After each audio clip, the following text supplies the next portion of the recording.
All right, we're live.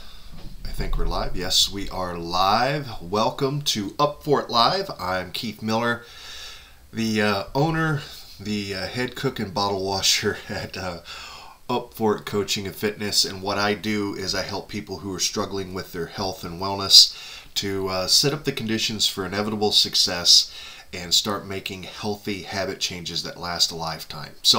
And one of the things I wanted to talk about today is something that it's going to make you feel like you have more control over your time and your actions, and it's going to spill over. The effect is going to spill over into other areas of your life, and it's probably not what you're thinking. It's not your diet. It's not your macros. It's not your it's not your keto or your your CrossFit work. No, it's saying no. Saying no more often. That's it. That's it. All you have to do is just say no to things that you're not totally into, you're not wholeheartedly 100% interested in doing, and it will make massive changes to your life. In fact, you can even take it a step further by only saying or agreeing to doing things that make you, give you that hell yeah feeling, okay? So what I'm getting at, if your schedule is usually jam-packed to the gills and you're sometimes wondering how you're ever going to accomplish everything on your list, that's a telltale sign that it's time for you to start taking back control. And you might be saying, Keith, I thought this was a health and fitness page. What does this have to do with health and wellness? Well, it actually has a lot to do with it. And here's why. Overcommitting your time and your mental energy can leave you feeling overwhelmed. Definitely makes you stressed out, right? And it can leave you feeling drained, like you just don't want to do anything. You've got so much on your plate, you don't even know where to start. You just don't want to even begin chipping away at that list. And all of that can hit you in different areas. It can hit you in your wallet. It can hit you in your mental health. It can hit you in your physical health. They can all be affected by this. And after a while, it becomes challenging. When you got so much on your plate, it becomes challenging to do everything on your list well, and that can mean everything suffers. The more you try to put on that list, the less quality you have of everything, because there's just not enough time and not enough energy to put your best effort into everything, and that can affect your quality of life. So a lot of people say, I talk to people all the time. A lot of people say that they don't have time for their own self-care. Does that sound like you? If that sounds like you, give me a thumbs up. Okay? It's like, I just don't have time to go to the gym. I don't have time to eat properly. I don't have time to meal prep. I don't have time to relax. I don't have all these things. A lot of us fall in that category. And the reason that happens is because you're putting everything else on the list ahead of you. Okay? Everything on that list becomes more important than you. But the truth is if you limit what you do to only the things that you truly value and you're excited about, you bring up the level of quality in your life, and also your enjoyment, your happiness, the love in your life. All those things will appreciate because you are spending more time on things that you are truly into, you truly desire to do. So one way to start saying no more often is to think about what your true priorities are. Are you capitulating to the list, or are you really focused on your real priorities? What are you working towards right now? Is it building better relationships with your family, with your friends? Are you working towards better health? Are you working towards a better career advancement? Are you working to get your money right? What is it you're working on right now? I know all of those things sound great, but working towards all of them at the same time is, well, that's incredibly challenging. It doesn't necessarily mean you ignore the things that are not your priority, but you have to focus on those things that are most important first, and then everything else has to fall in line. Does that make sense? Okay. Once you have your priorities in mind, it's easier to say yes to the things that fall in line with your priorities, the things that make you excited, the things that add value to your life. It's easier to say yes to those things once you understand where your priorities are.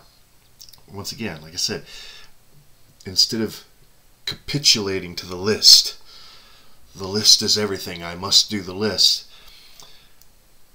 If things on that list are not in line with your priorities, you need to be able to, say no, okay?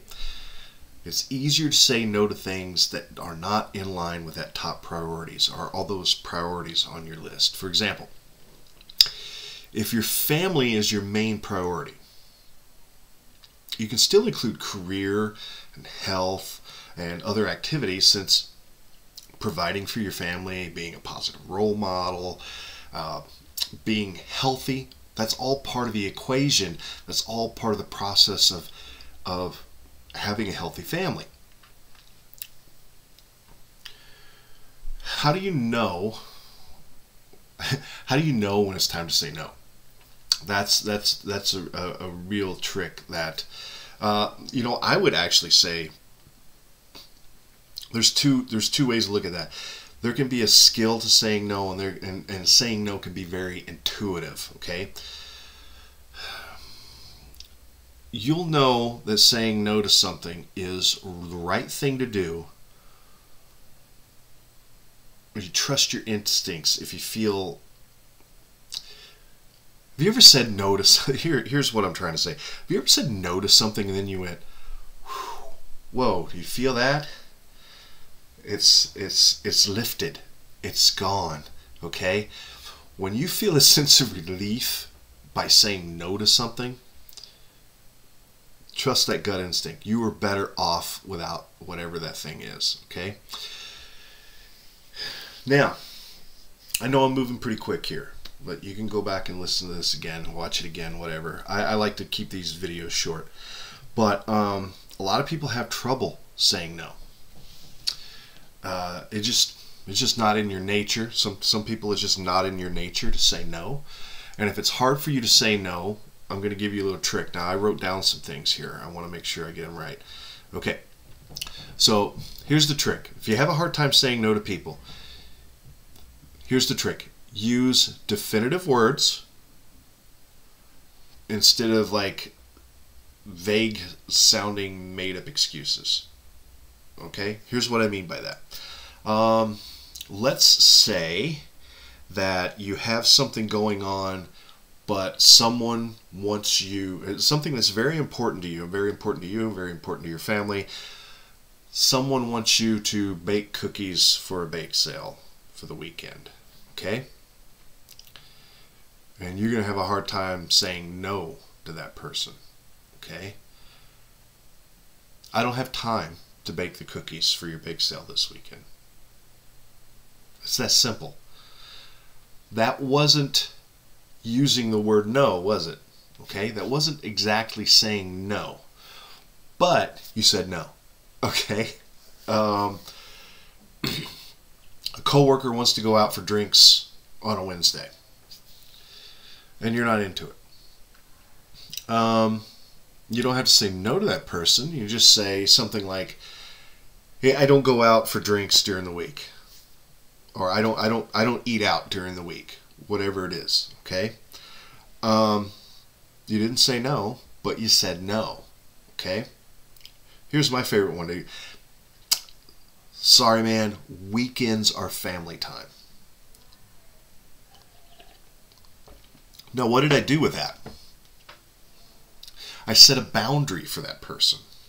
I set a boundary for that situation. I work out every morning.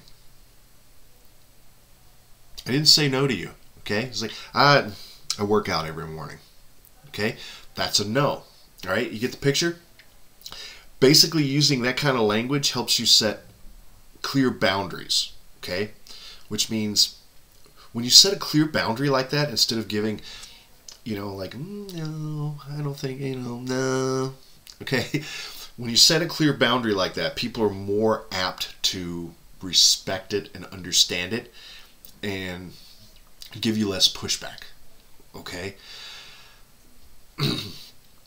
Setting those boundaries does two things. It sets a boundary for that person or whatever it is that's trying to take your time, okay? And it instills a boundary for you too. Every time you say no, it's easier to say no the next time. Excuse me. So, remember, this is what I'm getting to, okay? Along with your health, your time is your most precious commodity, okay? You will never get back the days, hours, minutes, seconds that you spend on things that you don't want to do. You're never going to get that time back. So guarding your time is one of the best things you can do to take care of yourself. And the more guarded you are with your time, the more time you have to put towards the things that are most important to you, like your health and your wellness. Now, I'm going to end it right there. If you got something out of that, if you really dug that, please give me a thumbs up. Let me know below. In the comments below, I left a link for you. We have a new ebook out this month, and we're going to be talking about it every week when we do these Facebook Lives. It's the Body Confidence Guide for Life, and it's basically a guide on how to feel, basically how to be more comfortable in your own skin. Okay, there's a if you pick it up totally free, just click on it and download it. You're going to learn my 5-step process for improving self-esteem with powerful actions and challenges throughout the book to help you guide you through your own exploration of how to feel more comfortable in your own skin. Okay, so with that has been Up For It Live. I hope you guys got something out of it. If you have any comments or questions, please feel free to leave them below. You can also always send me a direct message on this page, and I'll get right back to you. Thanks a lot, guys. See you next week.